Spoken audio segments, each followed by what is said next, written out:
Saudi আরবে যুক্তরাষ্ট্রের দূতাবাসে ইরানের ড্রোন হামলা, কুয়েত আমিরাতে মার্কিন ঘাঁটিতেও আঘাত, বড় পরিসরে আক্রমণের হুঁশিয়ারি ট্রাম্পের, প্রয়োজনে স্থল অভিযান। হরমুজ প্রণালী বন্ধ ঘোষণা ইরানের, লাফিয়ে বাড়ছে তেল গ্যাসের দাম, অপরিশোধিত জ্বালানির দাম বেড়েছে 13%, এলএনজি পরিবহনে জাহাজ ভাড়া 45% বাড়তি। মধ্যপ্রাচ্য সংঘাতে নিহত 2 বাংলাদেশি, আহত 7, বিমান চলাচল স্বাভাবিক হলে ফেরানো হবে মরদেহ। আটকে পড়া ও প্রবাসীদের দুর্ভোগ নিরসনে ব্যবস্থা নেবে সরকার। ঈদ ঘিরে নেওয়া হচ্ছিল ডাকাতি ছিনতাইয়ের প্রস্তুতি, গোপন তথ্যের ভিত্তিতে রাজধানীর আদাবরে র্যাব পুলিশের অভিযান, 20 জন আটক, মাদক জব্দ। এবং ঈদ যাত্রায় বাসের আগাম টিকিট বিক্রি শুরু, আজ মিলছে ট্রেনের 13 মার্চের টিকিট। শিডিউল বিপর্যয় ঠেকাতে প্রস্তুতি, এক যুগে উন্নয়নে 1.5 লাখ কোটি খরচেও কাটেনি ইঞ্জিন সংকট। সময় সংবাদের সঙ্গে আছি আমি মেসবাহুল আলিফ। মধ্যপ্রাচ্য জুড়ে হামলা অব্যাহত রেখেছে ইরান। মঙ্গলবার ভোরে সৌদি আরবে মার্কিন দূতাবাসে 2টি ড্রোন হামলা চালিয়েছে ইরানের সেনাবাহিনী। কাতার, কুয়েত আমিরাতেও মার্কিন ঘাঁটিতে ক্ষেপণাস্ত্র হামলা চালানো হয়েছে। জবাবে ইরানের উপর আরও বড় আকারে হামলা চালানোর হুঁশিয়ারি দিয়েছেন মার্কিন প্রেসিডেন্ট ডোনাল্ড ট্রাম্প। এদিনও ইরানে দফায় দফায় হামলা চালানো হয়েছে। দেশটিতে এখন পর্যন্ত 700-রও বেশি মানুষ নিহত হয়েছে।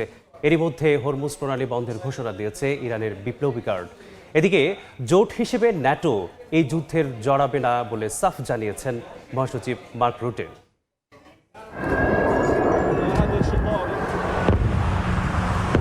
পাল্টাপাল্টি হামলায় উত্তপ্ত মধ্যপ্রাচ্য।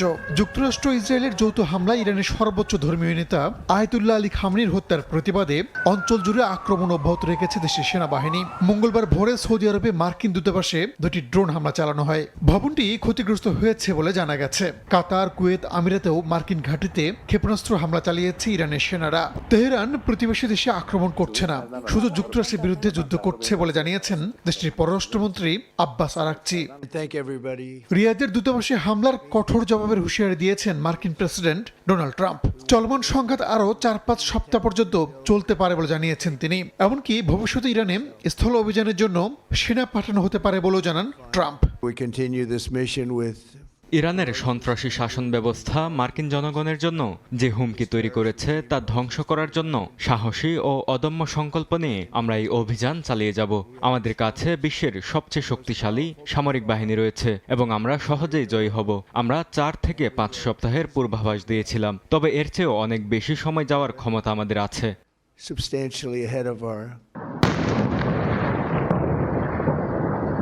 ইরানেও অব্যাহত রয়েছে হামলা।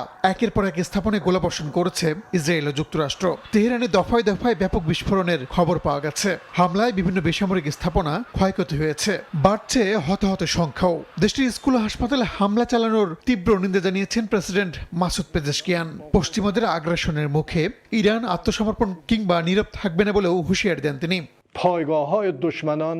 এদিকে বিশ্বের 20% তেল চলাচলের রুট ইরানের হরমুজ প্রণালী বন্ধের ঘোষণা দিয়েছে ইসলামী বিপ্লবী গার্ড IRGC। প্রণালী দিয়ে চলাচল করা সব ধরনের নৌযানে হামলার হুমকি দিয়েছে বাহিনীটি। এর মধ্যে জোট হিসেবে ন্যাটো এই যুদ্ধে জড়াবে না বলে সাফ জানিয়েছেন মহাসচিব মার্ক রুটে। তবে কোনো দেশ চাইলে আলাদাভাবে অংশ নিতে পারবে বলেও জানান তিনি। রাহানুল রানা, সময় সংবাদ। এদিকে বাহরাইনে ক্ষেপণাস্ত্র হামলায় নিহত সন্দ্বীপের মোহাম্মদ তারেকের পরিবারের শোকের ছায়া নেমে এসেছে। একমাত্র উপার্জনক্ষম ব্যক্তিকে হারিয়ে দিশেহারা তার স্ত্রী। অন্যদিকে ইরানি হামলায় আরব আমিরাতে নিহত মৌলভীবাজারের আহমদ আলীর স্বজনদের আহাজারিতে ভরে গেছে গ্রামের পরিবেশ। মরদেহ দেশে ফিরিয়ে আনার দাবি পরিবারের। তাসনিম তামান্না পড়ছেন ইন্টারমিডিয়েট ফার্স্ট ইয়ারে। বাবার না ফেরার দেশে চলে যাওয়া কোনোভাবেই মানতে পারছেন না একমাত্র সন্তান তাসনিম। সোমবার ভোরে বাহরাইনের একটি ড্রাইডক শিপইয়ার্ডে ডিউটিকালীন সময়ে ইরানের ক্ষেপণাস্ত্র হামলায় মাথায় আঘাত পান মোহাম্মদ তারেক। তিনি দীর্ঘ প্রায় 27 বছর ধরে বাহরাইনে কর্মরত ছিলেন। পরিবারের প্রধান ও একমাত্র উপার্জনক্ষম ব্যক্তি ছিলেন তিনি। আমি তো এখনো বিশ্বাস করতে পারতেছি না, আমাদেরকে কেউ ক্লিয়ারলি বলতেছে না, বলতেছে তোমার বাবা আছে অসুস্থ, বাট আমি জানতে চাই যে আমার বাবার কি হয়েছে, যেটাই হোক না কেন আমার বাবাকে তাড়াতাড়ি দেশে নিয়ে আসতে চাই। সন্দ্বীপের আজিমপুর ইউনিয়নের বাসিন্দা তারেকের মরদেহটি দেশে ফিরিয়ে আনার দাবি স্বজনদের। তার মরদেহটি যত তাড়াতাড়ি সম্ভব কিভাবে বাংলাদেশে আনা যায় এই ব্যাপারে যাতে এমবাসির সাথে যোগাযোগ করে। গত শনিবার সন্ধ্যায় মৌলভীবাজারের বড়লেখা উপজেলার বাসিন্দা সালেহ উদ্দিন ওরফে আহমদ আলী সংযুক্ত আরব আমিরাতের আজমান শহরে পানির গাড়ি চালাচ্ছিলেন। এ সময় ইরান থেকে ছোঁড়া একটি মর্টার আজমান শহরে আঘাত হানে। এতে গুরুতর আহত সালেহকে উদ্ধার করে হাসপাতালে নিয়ে গেলে মৃত ঘোষণা করেন চিকিৎসক। ইতোমধ্যে ওনার পরিবারের সদস্যরা আমাদের সেখানে যে এমবেসি আছে সেই এমবেসির মাধ্যমে কিন্তু যে আদার্স ফর্মালিটিগুলো আছে আমাদের মৃত ব্যক্তির লাশ দেশে নিয়ে আসার যেই প্রক্রিয়া আছে সেটার জন্য তারা আবেদন করেছেন এবং তাদেরকে সম্পূর্ণ সহযোগিতা আমাদের সেখানকার দূতাবাস থেকে কিন্তু এটা করা হচ্ছে। বর্তমানে মরদেহটি সংযুক্ত আরব আমিরাতের একটি হাসপাতালে রয়েছে। চন্দ্র বিশ্বাস, ববি, সময় সংবাদ। মধ্যপ্রাচ্যে চলমান সংঘাতে 2 বাংলাদেশি নিহত এবং 7 জন আহত হয়েছেন। বিমান চলাচল স্বাভাবিক হলে নিহতদের মরদেহ দেশে ফিরিয়ে আনবে সরকার। আন্তঃমন্ত্রণালয় বৈঠকের পর এ কথা জানিয়েছেন পররাষ্ট্রমন্ত্রী। আটকে পড়া বিদেশগামীদের দুর্ভোগ নিরসন এবং প্রবাসীদের নিরাপত্তার বিষয়ে সংশ্লিষ্ট দেশগুলোর সঙ্গে কথা হয়েছে বলেও জানান সরকারের নীতি নির্ধারকরা।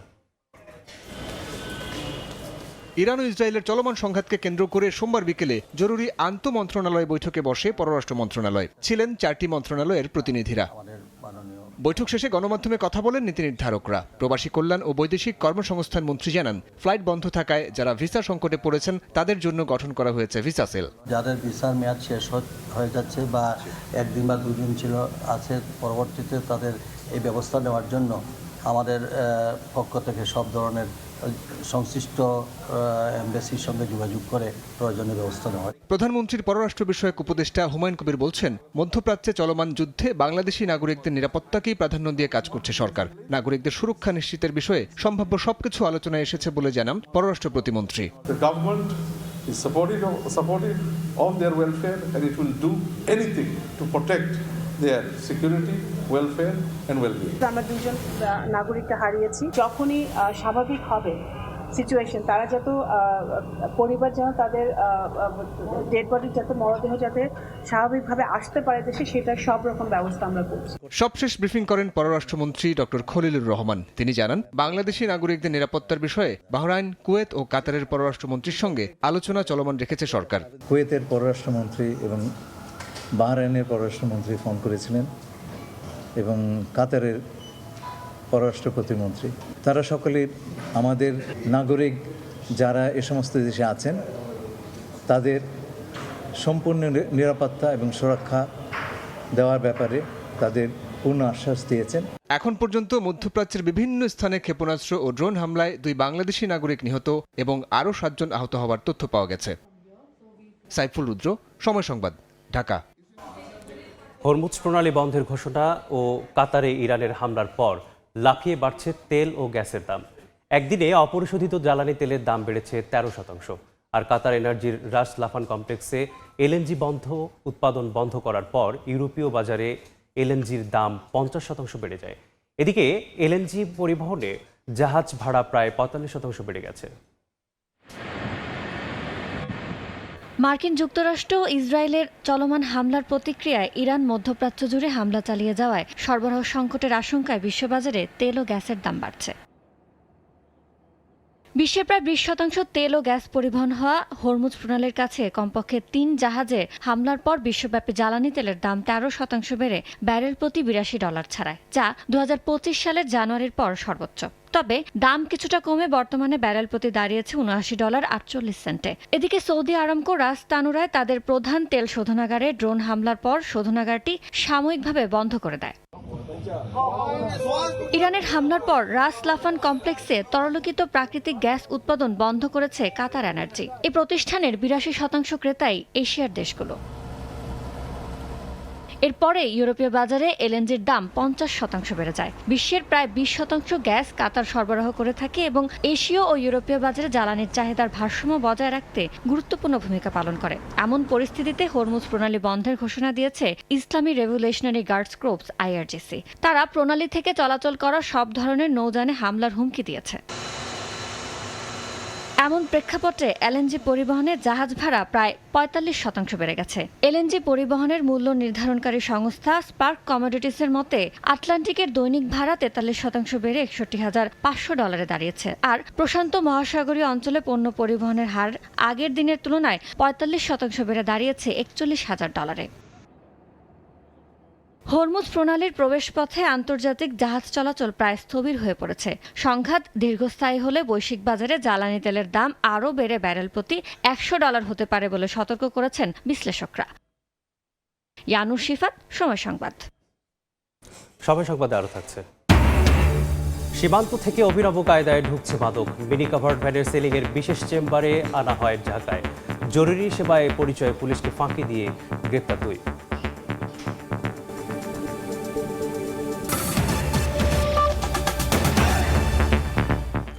সচিবালয়ে আজও কর্মব্যস্ত প্রধানমন্ত্রী তারেক রহমান। বেশ কয়েকটি মন্ত্রণালয়ের মন্ত্রী প্রতিমন্ত্রীদের সঙ্গে আলাদা বৈঠক সহ সকাল থেকে রয়েছে বেশ কয়েকটি কর্মসূচি। সচিবালয় থেকে বিস্তারিত জানাচ্ছেন আতিকুর রহমান তমাল। সচিবালয়ে আজও কিন্তু অন্যান্য দিনের মতো প্রধানমন্ত্রী তারেক রহমান কিন্তু ব্যস্ত সময় কাটাবেন এবং আমরা যদি বলি যে আজকে আসলে তার যে কর্মসূচিটি রয়েছে সেটি হচ্ছে যে প্রায় 4টি কিন্তু তার বৈঠক বা সভা রয়েছে এবং একটি সৌজন্য সাক্ষাৎ রয়েছে সকাল 9:45টার দিকে।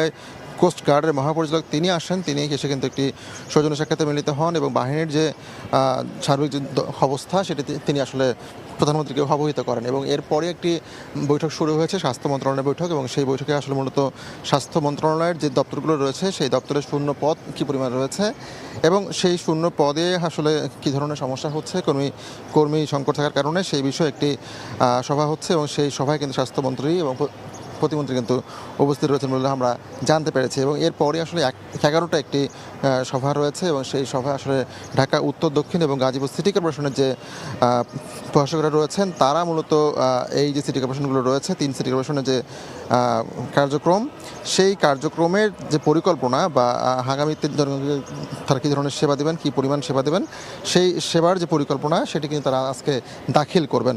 এবং এরপরই 12টা কিন্তু রেলপথ মন্ত্রণালয়ের সঙ্গে একটি বৈঠক রয়েছে মূলত রেল পরিবহন ব্যবস্থাপনা উন্নয়নের যে আলোচনা সে বিষয়ে আসলে একটি বৈঠক হবে এবং সেই বৈঠকে মূলত রেলপথ মন্ত্রণালয়ের মন্ত্রীরা ছাড়াও কিন্তু সেখানে পরিকল্পনা এবং অর্থ উপদেষ্টা কিন্তু সেখানে থাকবেন এবং সবশেষের দিনে যে সবশেষ বৈঠকটি রয়েছে সেটি হচ্ছে বেলা 2টার সময় এবং সেটি হচ্ছে যে দেশব্যাপী যে নদী নালা খাল জলাধার খনন এবং পুনঃখনন সংক্রান্ত একটি সেল রয়েছে সরকারের, সেই সেলের যে কার্যক্রমের অগ্রগতি সেটি কিন্তু অবহিত করা হবে প্রধানমন্ত্রীকে। এবং আপনারা জানেন যে বিএনপি সরকারের যে ইস্তেহার রয়েছে সেই ইস্তেহারে কিন্তু অন্যতম একটি অংশ বা অন্যতম একটি পয়েন্ট হচ্ছে যে খাল খনন কর্মসূচি এবং সেই জায়গা থেকে ধারণা করা যায় যে হয়তো এই শেষ বৈঠকে আসলে এই যে খাল খনন সেই বিষয়ে আসলে অগ্রগতি বা সেই বিষয়ে আলোচনা হবে। এবং সব মিলে বলা চলে যায় অন্যান্য দিনের মতো আজকেও কিন্তু পিএম কিন্তু ব্যস্ত সময় কাটাবেন এই সচিবালয় এবং সেই জায়গা থেকে আমরা দেখছি যে এখানে কিন্তু বৈঠকগুলো হচ্ছে। তো সব মিলে এই ছিল আমার কাছে এখান থেকে সবশেষ খবর। যুক্ত ছিলাম সচিবালয় থেকে। ঈদ উপলক্ষে রেলের আগাম টিকিট বিক্রি শুরু হলো আজ। সকাল 8টা থেকে শুরু হয়ে বিক্রি চলবে বিকেল 4টা পর্যন্ত। আজ দেয়া হচ্ছে ট্রেনের 13 মার্চের টিকিট। শতভাগ টিকিট বিক্রি হবে অনলাইনে। সার্ভারের চাপ কমাতে সকালে দেয়া হচ্ছে পশ্চিমাঞ্চলের টিকিট আর দুপুর থেকে বিক্রি হচ্ছে পূর্বাঞ্চলের টিকিট। এদিকে বাসেরও আগাম টিকিট দেয়া হচ্ছে আজ থেকে। ভোর থেকেই কাউন্টারের সামনে যাত্রীদের লম্বা লাইন দেখা গেছে। নারী ও পুরুষ যাত্রীদের জন্য রাখা হয়েছে আলাদা সারি। যাত্রীরা জানান অনলাইনের টিকিট কাটতে নানা ভোগান্তির শিকার হতে হয়, তাই আসন নিশ্চিতে কাউন্টারে আসছেন তারা। ভোর 4টার দিকে অগ্রিম টিকিট নেওয়ার জন্য আর কি, মানে আমাদের গাইবান্ধা থেকে টিকিট পাওয়া যায় না, তো এই জন্য আর কি আগে আসা। এখানে চলে আসছি ভোর 5টার দিকে 18 তারিখে রাত্রের টিকিট নেওয়ার জন্য। 2 দিনের টিকিট লাগবে, 16 তারিখের আর হচ্ছে 18 তারিখের। তো ওই সময় তো অনেক রাশ থাকে, এই জন্য আমরা টিকিটটা আগে নিশ্চিত করতে পারলে মানে বাচ্চা নিয়ে যাওয়াটা থেকে আর কি রেহাই পাওয়া। যেহেতু আগে থেকে নোটিশ করা আছে মোটামুটি সারা ভালোই আসছে আর কি। অধিকাংশ লোকই ফজরের নামাজের পরেই আসছে। এই মুহূর্তে রাজধানীর গাবতলী বাস টার্মিনালে আছেন রিপোর্টার তানভীর হাসান মেঘ এবং কমলাপুর রেলওয়ে স্টেশনে আছেন নাজমুস সালেহী। শুরুতেই যাচ্ছি মেঘের কাছে। আজ থেকে শুরু হলো ঈদযাত্রার অগ্রিম টিকিট বিক্রি, অর্থাৎ ভোর থেকে আমরা দেখেছি রাজধানীর যে গাবতলী বাস টার্মিনাল রয়েছে, বাস টার্মিনালগুলো যে মূলত টিকিট কাউন্টারগুলো রয়েছে, সেই টিকিট কাউন্টারে ফজরের নামাজের পর থেকেই কিন্তু আমরা দেখেছি যারা মূলত ঈদের ছুটিতে বাড়িতে যাবেন তারা দেখেছি আমরা ভোর থেকেই এই টিকিট কাউন্টারগুলোতে ভিড় করেন এবং আমরা দেখতে পেয়েছি যে এখানে প্রত্যেকটি কাউন্টারের সামনে দুটি করে লাইন রয়েছে, সারিবদ্ধভাবে তারা দাঁড়িয়েছেন, একটি পুরুষের লাইন, অন্যটি মহিলার লাইন। এবং আমরা আরেকটি তথ্য আপনাদেরকে জানিয়ে রাখতে চাই যে মূলত এখানে রানিং যে টিকিট, অর্থাৎ আজকে এবং আগামীকালকে যারা যাবেন সেটির টিকিট দেওয়া হচ্ছে একদম সামনের কাতার থেকে, এবং অগ্রিম যে ঈদের টিকিট সেটি দেওয়া হচ্ছে ভেতরে থেকে।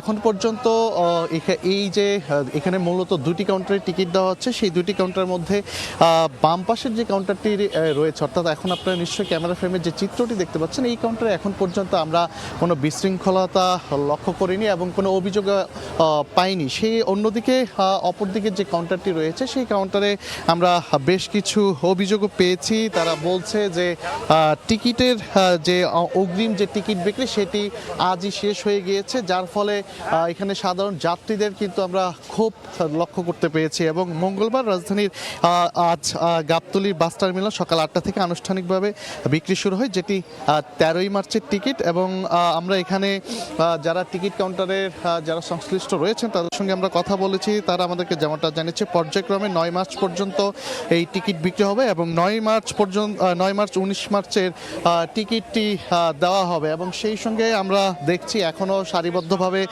যে সকল টিকিট প্রত্যাশী তারা কিন্তু লাইনে দাঁড়িয়েছেন এবং এটি কিন্তু আজ সারাদিন এই পর্যায়ক্রমে এই কার্যক্রম চলমান থাকবে। তো আমরা তো জানাচ্ছিলাম রাজধানীর গাবতলী বাস টার্মিনাল থেকে এখানকার বাসের খবরাখবর। আমরা আবার একটু যেতে চাই কমলাপুরে, সেখানে আছেন আমার আরেক সহকর্মী নাজমুস আলী, তার কাছ থেকে রেলের বিস্তারিত জানার চেষ্টা করব। ফিতর 21 মার্চ হবে, সম্ভাব্য এই তারিখ ধরে রেল ঈদের আগাম টিকিট বিক্রি করা শুরু করেছে এবং ঈদের 10 দিন আগে অর্থাৎ 13 মার্চ থেকে এবার ঈদ যাত্রা শুরু করতে চায় বাংলাদেশ রেলওয়ে, যে লক্ষ্যে 3 তারিখ আজকে দেওয়া হচ্ছে 13 মার্চের টিকিট এবং সেটি যেহেতু ঈদ যাত্রার শুরুর দিন এবং 10 দিন আগে, সুতরাং আজকে কিন্তু টিকিটের চাহিদা অতটা নেই বলে আমাদেরকে রেলের বাণিজ্যিক ডিপার্টমেন্ট থেকে আসলে জানানো হয়েছে। সকাল 8টায় শুরু হয়েছে ঈদের অনলাইনে টিকিট বিক্রি, কিন্তু সেই টিকিট এখন 2 ঘন্টা পেরিয়ে 2.5 ঘন্টা হতে চললো, সেই টিকিট এখনও বেশ কিছু টিকিট রয়ে গেছে। এবং আপনি জানেন যে শতভাগ অনলাইনে টিকিট বিক্রি হচ্ছে, যেহেতু আন্তনগর ট্রেনগুলোর টিকিট অনলাইনে বিক্রি হচ্ছে, লোকাল মেল এবং কমিউটারের টিকিট কিন্তু পাওয়া যাবে কাউন্টারেই, কিন্তু আন্তনগর ট্রেনগুলোর টিকিট শতভাগই অনলাইনে বিক্রি হচ্ছে এবং সেটার কোটা 2 ভাগে বিক্রি হচ্ছে। যেহেতু অতীতের অভিজ্ঞতা হচ্ছে বাংলাদেশ রেলওয়ের যে একসঙ্গে অনেক মানুষ টিকিটের জন্য সার্ভারে হিট করে এবং সার্ভারে তারা যখন চেষ্টা করে একসঙ্গে অনেক মানুষ, তখন সেটি সার্ভার হ্যাং হয়ে যায় অথবা ঠিক মতো সার্ভার কাজ করে না, এমন অভিজ্ঞতা কিন্তু রয়েছে রেলওয়ের। যে কারণে এবার তারা এই অনলাইন টিকিট বিক্রিতে তারা এক ধরনের পরিবর্তন এনেছে। সেটি হচ্ছে যে সকাল 8টায় শুরু হচ্ছে পশ্চিমাঞ্চলের অনলাইন টিকিট বিক্রি, চলবে 4 ঘন্টা। দুপুর 12টা থেকে পূর্বাঞ্চলের টিকিট বিক্রি করা শুরু হবে এবং আজকে পশ্চিমাঞ্চল অর্থাৎ সকালবেলা উত্তরবঙ্গ থেকে দক্ষিণ পশ্চিমাঞ্চলে যে ট্রেনগুলো যায় সেই ট্রেনগুলোর টিকিটের কোটা হচ্ছে মাত্র 14,000। এখন পর্যন্ত বেশ কিছু টিকিট রয়েছে, অর্থাৎ ঈদের 10 দিন আগে যে যাত্রা 13 তারিখ থেকে শুরু হচ্ছে সেদিনের টিকিট দেওয়া হচ্ছে আজকে, যে কারণে টিকিটের চাহিদা কিছুটা কম বলে রেলের বাণিজ্যিক বিভাগ আমাদেরকে জানিয়েছে। এবং দুপুর 12টা থেকে শুরু হবে পূর্বাঞ্চলের টিকিট বিক্রি। আগামীকাল দেওয়া হবে 14 মার্চের টিকিট, আর আজকে পূর্বাঞ্চল এবং পশ্চিমাঞ্চল মিলিয়ে রেলের মোট টিকিটের সংখ্যা হচ্ছে 13 আর 14 প্রায় 27,000। এই ছিল আমার কাছে কমলাপুর রেল স্টেশন থেকে ঈদের আগাম টিকিট বিক্রির সর্বশেষ খবর। ঈদ উল ফিতরকে সামনে রেখে বাস ও ট্রেনের টিকিট বিক্রির খবর জানছিলাম কমলাপুর রেল স্টেশন থেকে, এবং তার আগে যুক্ত ছিলাম ঢাকা গাবতলী বাস টার্মিনাল থেকে।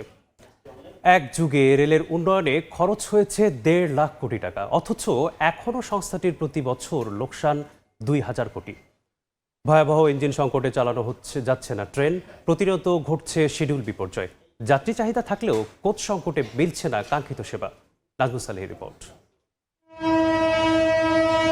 ছাদ ভর্তি যাত্রী নিয়ে কমলাপুর থেকে বিমানবন্দর স্টেশনে চট্টলা এক্সপ্রেস, অথচ ট্রেন আসার আগেই কানায় কানায় পূর্ণ প্ল্যাটফর্ম, তিল ধারণের ঠাঁই না থাকলেও আসন পেতে মরিয়া যাত্রীরা।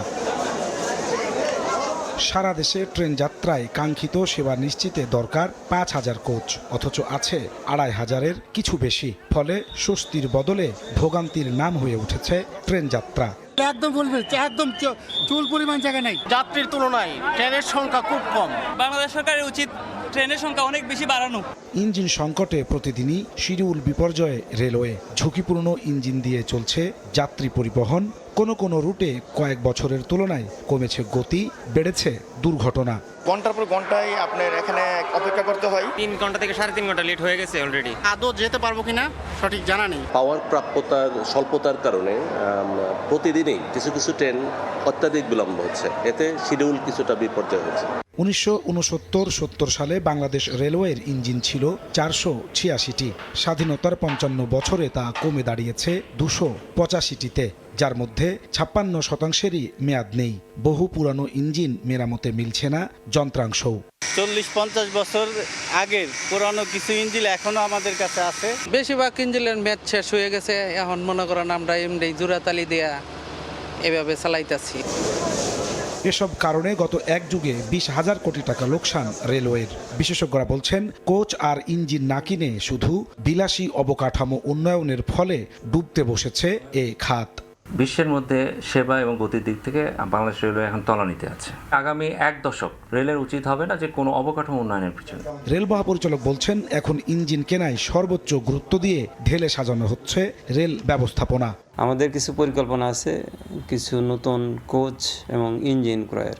এটা 2 থেকে 3 বছর লেগে যাবে। গত 10 বছরে বন্ধ হয়েছে শতাধিক লোকাল, মেইল ও কমিউটার ট্রেন ও 130টি রেল স্টেশন। এখনও প্রতি বছর রেলের গড় লোকসান 2,000 কোটি টাকা। কমেছে রেলের গতি, বেড়েছে দুর্ঘটনা। যোগাযোগ বিশেষজ্ঞরা বলছেন, এর প্রধান কারণ বিলাসী উন্নয়নে অপরিকল্পিত বিনিয়োগ। তাই নতুন সরকারের কাছে তাদের প্রত্যাশা, বিলাসী আর কোনো অবকাঠামোগত প্রকল্প নয়, রেলের কারিগরি বিভাগের প্রাথমিক চাহিদা মেটানোর দিকেই নজর দিতে হবে সরকারকে। নাজমুস সালেহী, সময় সংবাদ, Dhaka. Thai Aluminium. The better is now the best. সময় সংবাদ আরও থাকছে। প্রথমবারের মতো নারী এশিয়ান কাপে খেলার স্বপ্ন পূরণের অপেক্ষায় বাংলাদেশ। অস্ট্রেলিয়ায় আজ বিগ ম্যাচে প্রতিপক্ষ চীন। সর্বোচ্চটা দিয়ে লড়তে চান আফ্রিদারা। রাজধানীর মোহাম্মদপুর আদাবরে ডাকাতি ছিনতাইয়ের প্রস্তুতির অভিযোগে র্যাব পুলিশের অভিযানে আটক হয়েছে 20 জন। এ সময় তাদের কাছ থেকে মাদক জব্দ করা হয়েছে। রাতে শেখেরটেক নবোদয় হাউজিং এলাকা থেকে আটক করা হয় কয়েকজনকে। পুলিশ বলছে, ঈদ ঘিরে আটককৃতরা ডাকাতি, ছিনতাই সহ বিভিন্ন অপরাধমূলক কাজের প্রস্তুতি নিচ্ছিল। পরে গোপন সংবাদের ভিত্তিতে অভিযান চালিয়ে তাদের আটক করা হয়। মোহাম্মদপুরে আমরা বসিলা, রায়ের বাজার এখানে অভিযান করে এখানে প্রায় আমাদের এখন পর্যন্ত মনে হয় 20 জনের মতো গ্রেপ্তার করা হয়েছে। এখানে আমরা বেশ কিছু মাদক উদ্ধার করেছি। শেখেরটেক এবং নবোদয় হাউজিং এই দুইটাতে অভিযান পরিচালনা করে আমার পাশে দেখতে পাচ্ছেন যারা বিভিন্ন অপরাধে অভিযুক্ত।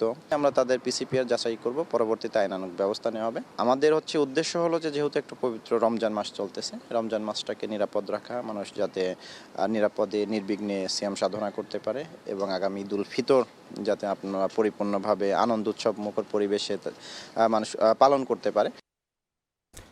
মিনি কাভার্ড ভ্যানের সিলিংয়ে করা হয় বিশেষ চেম্বার।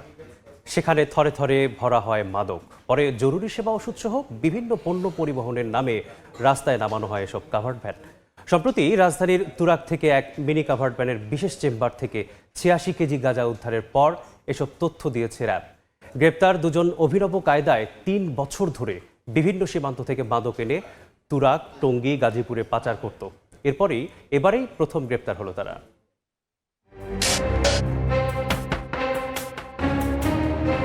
দেখে এটাকে জরুরি সেবায় নিয়োজিত মিনি কাভার্ড ভ্যান মনে হলেও এটি আসলে মাদক পরিবহনে ব্যবহার করত চোরাকারবারীরা। সম্প্রতি র্যাব এটিকে জব্দ করেছে। এরপর এই পুরো কাভার্ড ভ্যানে পুঙ্খানুপুঙ্খানুভাবে তল্লাশি চালিয়েছে তারা। তল্লাশি চালানোর পর এই কাভার্ড ভ্যানের সিলিংয়ের ওপর মিলেছে বিশেষ ধরনের একটি চেম্বারের, যেখানে সাজানো ছিল থরে থরে মাদক। মিনি কাভার্ড ভ্যানটি আটকের পর র্যাবও অবাক হয়, কেননা প্রথমে কোথাও খুঁজে পাওয়া যায়নি মাদক। পরে আটককৃতদের জিজ্ঞাসাবাদে সন্ধান মেলে সেই বিশেষ চেম্বারের। সিলিংয়ের ওপর কয়েকশো স্ক্রু দিয়ে আটকানো চেম্বার খুলতে বেশ বেগ পেতে হয় র্যাব সদস্যদের। একে একে বেশ কয়েকটি স্ক্রু খোলার পর একটি লোহার পাত ছড়াতেই কালো প্লাস্টিকে মোড়ানো থরে থরে সাজানো প্যাকেট বের হতে থাকে। 43টি প্যাকেটে মেলে 86 কেজি গাঁজা, যার বাজার মূল্য প্রায় 26 লাখ টাকা। আটক করা হয় 2 জনকে। জিজ্ঞাসাবাদে সামনে আসে পাচারের পুরো চিত্র। র্যাব বলছে এরা বড় মাদক সিন্ডিকেট। জরুরি সেবার নামে মিনি কাভার্ড ভ্যানে বিশেষ চেম্বার বানিয়ে মাদক পাচার করে। চেম্বারটা বেসিক্যালি ওরা নিজেদের আইডিয়াতেই করেছে, এমনভাবে করেছে ওদের সিলিংয়ের হলো রয়েছে এবং হলো কাভার্ড ভ্যানের যে অংশতে শেষ সেখানে একটা হলো রয়েছে, এবং খুব স্ক্রুটিনি না করে বা ক্ষুদ্রভাবে পরীক্ষা না করলে বোঝা যাবে না যে সেখানে একটা হলো রয়েছে এবং ওখানে করে মাদকদ্রব্য পরিবহন করা যেতে পারে। চক্রটি কুমিল্লা ও ব্রাহ্মণবাড়িয়া সীমান্ত থেকে নিয়মিত অভিনব কায়দায় মাদক ঢাকার তুরাগে আনে। এরপর সেগুলো ছড়িয়ে দেয় টঙ্গী, গাজীপুরের বিভিন্ন এলাকায়। কুমিল্লা, ব্রাহ্মণবাড়িয়া এই ধরনের অঞ্চল থেকে খালি কাভার্ড ভ্যানটা নিয়ে আসে এবং যখন পুলিশের চেকপোস্টের মধ্যে পড়ে সে বলে যে আমরা ঢাকা থেকে বিভিন্ন ধরনের ওষুধ বা অন্য ধরনের কাঁচামাল পরিবহন করে নিয়ে আসবো, যার মাধ্যমে বিভিন্ন চেকপোস্টকে ওরা ফাঁকি দিয়ে এখানে আসতে সম্মুখ হয়েছে। অভিনব কায়দায় চক্রটি মাদক পরিবহন করে আসছিল বলে 3 বছরে এবারই প্রথম আইন শৃঙ্খলা বাহিনীর হাতে ধরা পড়ল বলে জানিয়েছে র্যাব। মাসুদুর রহমান, সময় সংবাদ, ঢাকা। দেশে বন্যপ্রাণী শিকার ও পাচারের দৌরাত্ম্য কমছে না। বন্যপ্রাণী অপরাধ দমন ইউনিটের তথ্য বলছে প্রতি বছর গড়ে 4000-এর বেশি শিকার বা পাচার হচ্ছে, যার বড় অংশই সুন্দরবন থেকে। বিশেষজ্ঞরা বলছেন কার্যকর প্রতিরোধে সংশ্লিষ্ট দপ্তরগুলোর আরও সক্রিয় ও সমন্বিত উদ্যোগ প্রয়োজন। ন্যামুল হাসান কোচির ছবিতে আব্দুল আল মামুন রুবেলের রিপোর্ট।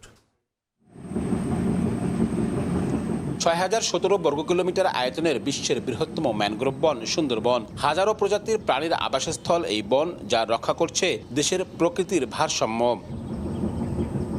তবে এই বনের দিকেই নজর শিকারী ও পাচারকারীদের। 2012 সাল থেকে এখন পর্যন্ত বন বিভাগের বন্যপ্রাণী অপরাধ দমন ইউনিট 60,209টি বন্যপ্রাণী উদ্ধার করেছে। 2000-এর বেশি ঘটনায় আটক হয়েছে মাত্র 231 জন।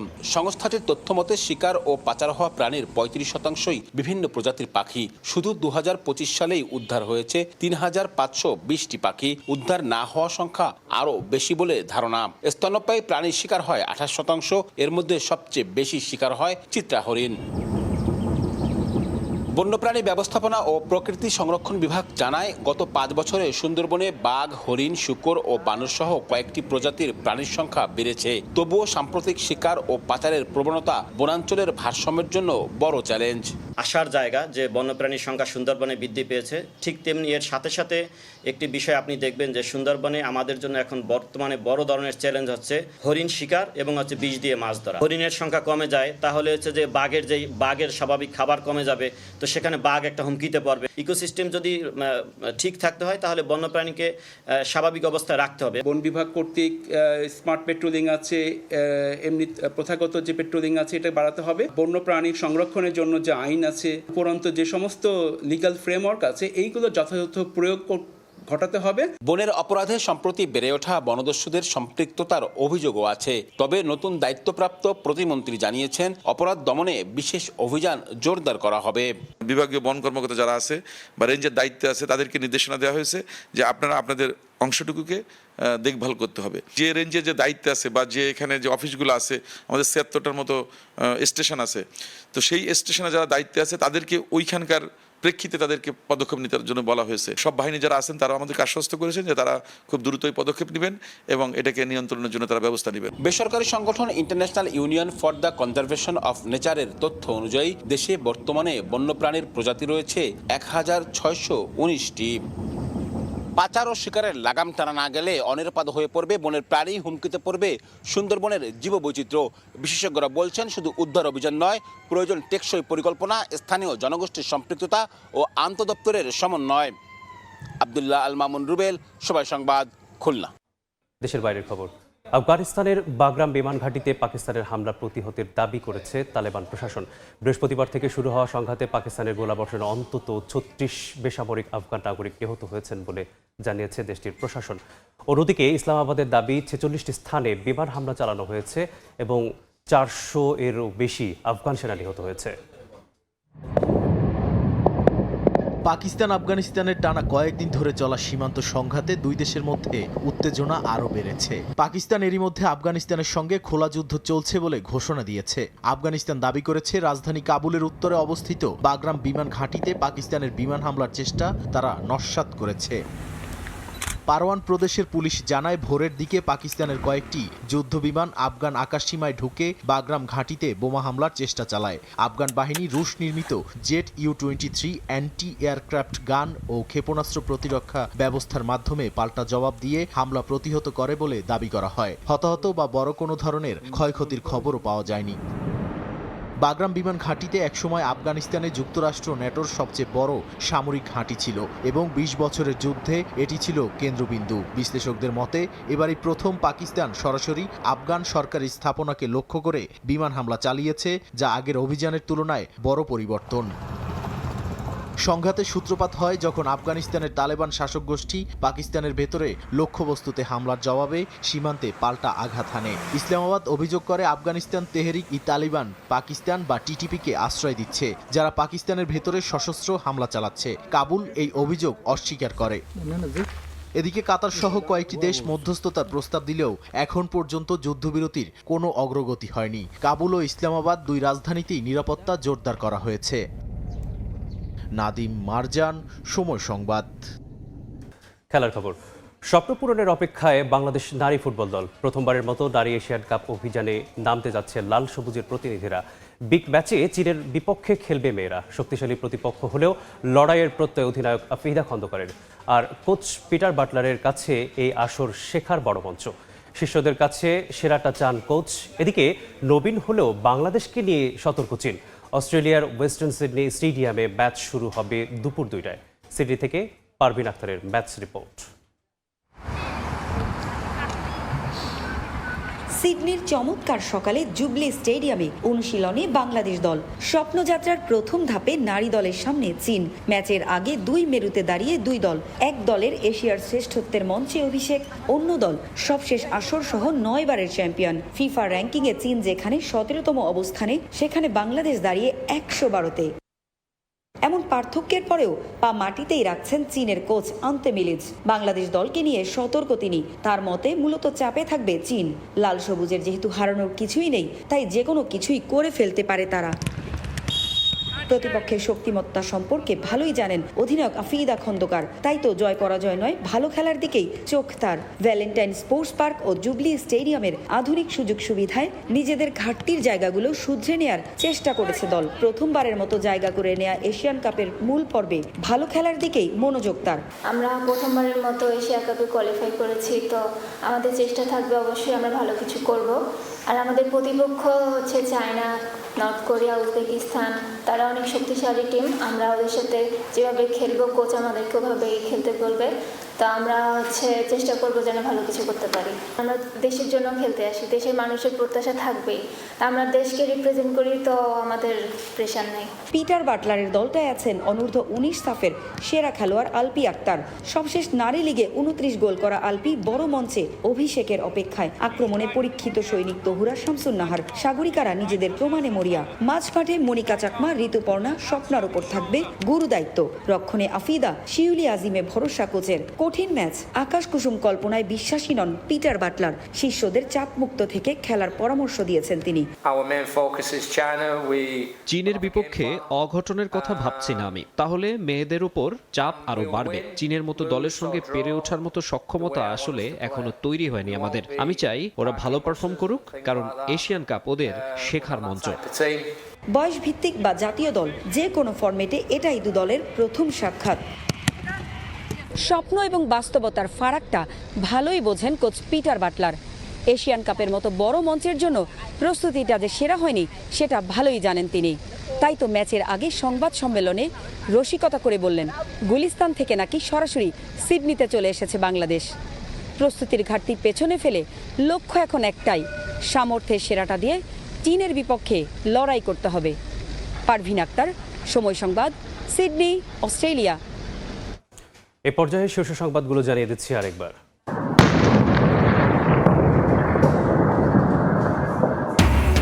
সৌদি আরবে মার্কিন দূতাবাসে ইরানের ড্রোন হামলা, কুয়েত আমিরাতে ঘাঁটিতেও আঘাত, বড় পরিসরে আক্রমণের হুঁশিয়ারি ট্রাম্পের, প্রয়োজনে স্থল অভিযান।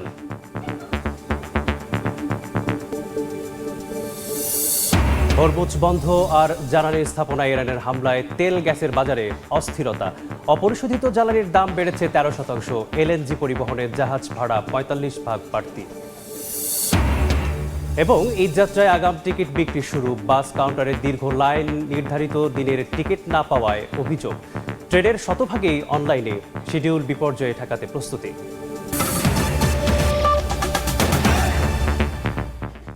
এই ছিল সকাল 10টার সময় সংবাদে। এরপর দেখবেন এ সময়ের বাণিজ্য, সঙ্গে থাকবেন ফরহাদুর রহমান। মেজবাউল, আপনাকে ধন্যবাদ। এ সময়ের বাণিজ্য নিয়ে আসছি কিছুক্ষণ পর, সঙ্গে থাকুন সময়ের।